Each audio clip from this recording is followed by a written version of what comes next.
স্বাগতম। আমরা আজকে আসছি একটি নতুন পর্ব নিয়ে, সেখানে আমরা কথা বলবো মার্কেটিং, ক্যারিয়ার এবং ক্যাম্পেইন নিয়ে। আমাদের সাথে আজকে আমাদের অতিথি হিসেবে উপস্থিত আছেন মোহাম্মদ আনিসুল ইসলাম। উনি এখন ফুডপান্ডাতে মার্কেটিং এন্ড ক্যাম্পেইন এন্ড প্রমোশনে ম্যানেজার হিসেবে দায়িত্বরত আছেন। আনিসুল, তোমার নিজের সম্পর্কে কিছু বলো।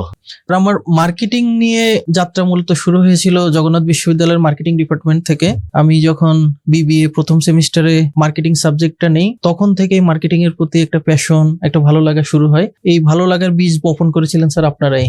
আপনাদের কাছ থেকে মূলত মার্কেটিং এর সম্পর্কে ধারণা পাওয়া, মার্কেটিং এর ক্যারিয়ার সম্পর্কে ধারণা পাওয়া। ব্যক্তিগত জীবনে বলতে গেলে আমি বর্তমানে ফুডপান্ডা বাংলাদেশ লিমিটেড নামে একটি বহুজাতিক কোম্পানিতে ম্যানেজার ক্যাম্পেইন এন্ড প্রমোশনস হিসেবে কর্মরত আছি। এর আগে আমার কর্মজীবনে বেশ কয়েকটি প্রতিষ্ঠানে কাজ করার সুযোগ হয়েছিল, যার মধ্যে উল্লেখযোগ্য হলো Hero Motor Corporation, New Zealand Dairy Products Bangladesh Limited, Reckitt Benckiser. And আমার ক্যারিয়ারের বড় একটা অংশ কেটেছিল এসি লজিস্টিক স্বপ্ন। আপনারা জানেন যে বাংলাদেশের one of the largest retail chain স্বপ্নে আমার মূলত ক্যারিয়ারের বড় একটা অংশ আমি পার করেছি। সেখানেই মূলত মার্কেটিং ডিপার্টমেন্টে আমি সর্বশেষ ম্যানেজার হিসেবে কাজ করেছি। আর গত 1.5 বছর যাবত আমি ফুডপান্ডা বাংলাদেশ লিমিটেডে জব করছি। আর এর পাশাপাশি যদি জানতে চান, আমি বই পড়তে পছন্দ করি, ঘুরতে পছন্দ করি, আর মার্কেটিং বিষয়ে, টেকনোলজির বিষয়ে নতুন ধারণাগুলো নেওয়ার চেষ্টা করি। স্যার এই তো। আচ্ছা, তাহলে আমরা দেখলাম যে তুমি প্রথমে শুরু করছো হিরো বাংলাদেশ দিয়ে, তারপরে এখন বর্তমানে পরপর তুমি 5টি জব সুইচ করেছো। আসলে এর পিছনে কারণটা কি? আমি মূলত যখন ক্যারিয়ার শুরু করি, তখন আমার ধারণা প্রথম থেকেই আমার বিশ্বাস ছিল যে আমি প্রথমে সেলস দিয়ে শুরু করব। কারণ মার্কেটিং ক্যারিয়ারের ফাউন্ডেশন তৈরি হয় হলো সেলস থেকে। ক্যাম্পেইনের প্রাণই হলো ডেটা অ্যানালাইসিস। আপনার কাছে যদি প্রপার ডেটা না থাকে, তাহলে আপনি প্রপার ক্যাম্পেইন করতে পারবেন না। আপনাকে ক্যাম্পেইনের শুরুর আগে থেকেই আপনাকে ডেটা ফোরকাস্ট করতে হবে, ডেটা অ্যানালাইসিস করে দেখতে হবে। আপনাকে দেখতে হবে যে আপনি যে বিষয়টা নিয়ে বা যে ভ্যালু প্রপোজিশনটা নিয়ে ক্যাম্পেইন করতে চাচ্ছেন, সেটার প্রিভিয়াসলি সেটার সাকসেস রেট কেমন ছিল, কি ধরনের কাস্টমার এই ক্যাম্পেইনে রেসপন্স করছে, এই ক্যাম্পেইন থেকে কতটুকু রেভিনিউ জেনারেট হয়েছে, কিংবা এই ক্যাম্পেইনে বার্নিং কতটুকু হয়েছে। এই ডেটা, এগুলো প্রতিটা ক্ষেত্রেই ডেটা, মানে without data you can't imagine a campaign. আচ্ছা, আমরা যেটা জানি যে আসলে ফুডপান্ডা বাংলাদেশের একটি মার্কেট লিডার ফুড ডেলিভারি ইন্ডাস্ট্রিতে। আগামী 5 বছরে আসলে ফুডপান্ডা কি করতে চাচ্ছে? ফুডপান্ডা মূলত জার্মানির বার্লিন বেসড ডেলিভারি হিরোর একটা প্রতিষ্ঠান বাংলাদেশে। ফুডপান্ডার যে প্যারেন্ট কোম্পানি, সেখানে আসলে প্রতিনিয়তই technological innovation, customer experience innovation, user experience innovation নিয়ে কাজ হচ্ছে সারা পৃথিবীতে। এই ধারণা নিয়েই আমাদের সারা পৃথিবীর সকল কলিগসরা একসাথে কাজ করে যে আমরা কিভাবে ভবিষ্যতে কাস্টমারদেরকে আরো বেশি ইনোভেটিভ সার্ভিসেস দিতে পারবো। কাস্টমার যা খুঁজতেছে, কাস্টমার যেভাবে চাচ্ছে, কাস্টমার যেভাবে থিঙ্ক করতেছে, আমরা যেন এক্স্যাক্টলি ওই সার্ভিসটাই দিতে পারি। এজন্য যত রকমের টেকনোলজিক্যাল ইনোভেশন দরকার, অপারেশন এক্সিলেন্সের ইনোভেশন দরকার, কিংবা লজিস্টিক্স ইনোভেশন দরকার, সবকিছু নিয়ে কাজ করা হচ্ছে। আপনি যেহেতু ক্যাম্পেইনে কাজ করেন, অবশ্যই আপনার সফল অনেক ক্যাম্পেইন রয়েছে। তার ভিতরে যদি একটি ক্যাম্পেইন শেয়ার করতে পারতেন, ক্যাম্পেইনের অভিজ্ঞতা শেয়ার করতে পারতেন। আচ্ছা, আমি আমার এই ক্যাম্পেইন ম্যানেজমেন্ট ক্যারিয়ারে থেকে 2টা ক্যাম্পেইনের কথা শেয়ার করব। প্রথম ক্যাম্পেইন হলো আমি যখন স্বপ্নতে ছিলাম, তখন as a customer centric company, স্বপ্নকে তখন দেখতাম যে স্বপ্ন কাস্টমারদেরকে নিয়ে ভাবে। তো রিটেল কাস্টমারদেরকে নিয়ে ভাবনা আর কাস্টমারদের চিলড্রেনদেরকে নিয়ে ভাবনা, এটা একটা ইনোভেটিভ আইডিয়া ছিল যে আমরা কাস্টমারদের বাচ্চাদের জন্য কিছু একটা করব। তখন আমাদের যিনি হেড অফ মার্কেটিং ছিলেন, আমার রিপোর্টিং বস, আমরা একটা আইডিয়া নিয়ে আসি যে আমরা বাচ্চাদের জন্য আর্ট কম্পিটিশন করব। তো সারা বাংলাদেশে তখন স্বপ্নের 700+ আউটলেট ছিল। 700+ আউটলেটে তখন অলমোস্ট 50 লক্ষের বেশি কাস্টমার আসতো প্রতি মাসে। তো এই 50 লক্ষ কাস্টমারদের প্রতিটা কাস্টমারের বাচ্চাদেরকে ইনভাইট করা হয়েছিল, তারা আর্ট কম্পিটিশনে অ্যাটেন্ড করবে।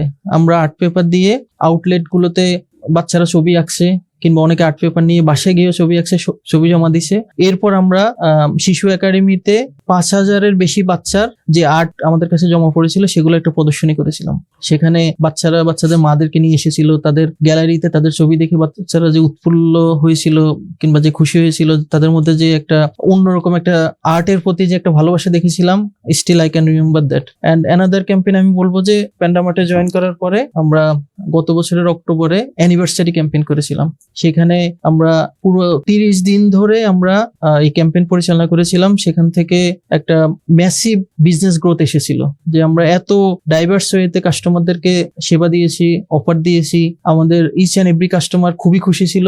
সেখান থেকে রেভিনিউ গ্রোথ বলেন কিংবা কাস্টমার গ্রোথ বলেন, কাস্টমারের পারসেপশন ইন্ডেক্সের ডেভেলপমেন্ট বলেন, সবকিছু আমরা দেখেছিলাম। আমি আমার এই ক্যারিয়ারে এই দুইটা ক্যাম্পেইন নিয়ে আমি সবসময় প্রাউড ফিল করব যে এই লার্জ স্কেলের দুইটা ক্যাম্পেইন করেছিলাম। আমি একা না, আমার টিম, সহকর্মী, অন্যরা সবাই সহযোগিতা করেছে। আচ্ছা, আমরা দেখেছি যে তুমি আসলে প্রথমে সেলসে ছিলা, তারপরে মার্কেটিং এ, জি। এখন ক্যাম্পেইনে। আসলে আমাদের মার্কেটিং স্টুডেন্টরা শুধু মার্কেটিং ম্যানেজার হতে চায়, এই মার্কেটিং ম্যানেজার হওয়ার জন্য কি কি দক্ষতা আসলে প্রয়োজন? মার্কেটিং ম্যানেজার এটা আসলে একটা ইমার্সিভ আইডিয়া। আমরা অধিকাংশ সময় আমাদের আমরা যখন ছোট ছিলাম কিংবা আমাদের কারেন্টলি যখন যারা জুনিয়র্সরা আছেন তাদের সাথে কথা বলেন, তারা আসলে সবাই অফিসে বসে কাজ করতে চায়। আমরা হয়তো একটা সময় চাইতাম যে অফিসে বসে কাজ করব, আমার আলাদা একটা ডেস্ক থাকবে, এসি রুমে বসে কাজ করব, খুব সেজেগুজে অফিসে যাবো। আসলে এরকম না। মার্কেটিং ফিল্ডটাই হলো প্রতিনিয়ত শেখার জায়গা।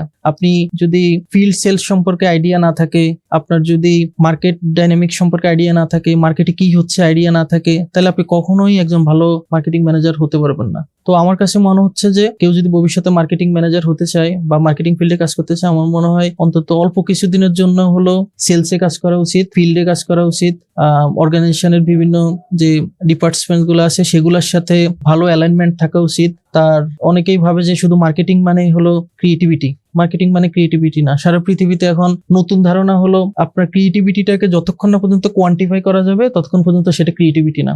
অনেক সময় এরকম হয় যে ইয়াং প্রফেশনালসরা অনেক এক্সাইটিং আইডিয়া নিয়ে আসে যে আমি এটা করবো, এটা করে একেবারে ব্রেক থ্রু ঘটাই দিব, আমি এটা করবো সেটা, কিন্তু প্র্যাকটিক্যালি যখন দেখা যায় এটাকে স্কেল করা সম্ভব না।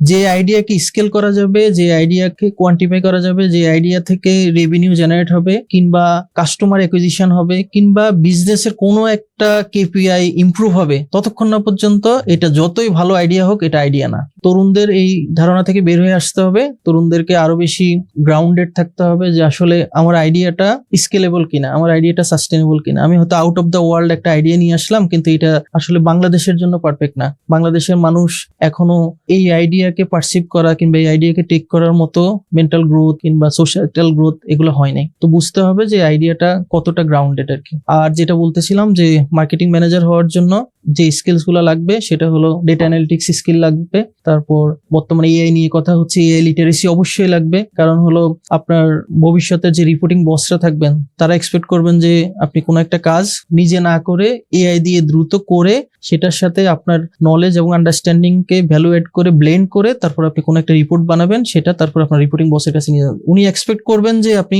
খুব দ্রুততার সাথে এই রিপোর্টটা শেষ করবেন। উনি বলবে, আপনি না করতে পারলে উনি বলবে যে এটা এআই দিয়ে করো নাই, এআই দিয়ে করলে তো এতক্ষণ লাগার কথা না। এআই দিয়ে যে করবে, এআই রিপোর্টের উপরে শুধুমাত্র ডিপেন্ড করা যাবে না। এটাকে দেখতে হবে যে এআই কতটা লজিক্যাল রিপোর্ট, কতটা লজিক্যাল রেজাল্ট দিচ্ছে সেটা দেখতে হবে। এআই যদি কোনো কিছু ভুল করে সেটাকে কারেকশন করতে হবে। এখন এই ভুল যে কারেকশন করবে সে কারেকশন করার আন্ডারস্ট্যান্ডিংটাও গ্রো করতে হবে।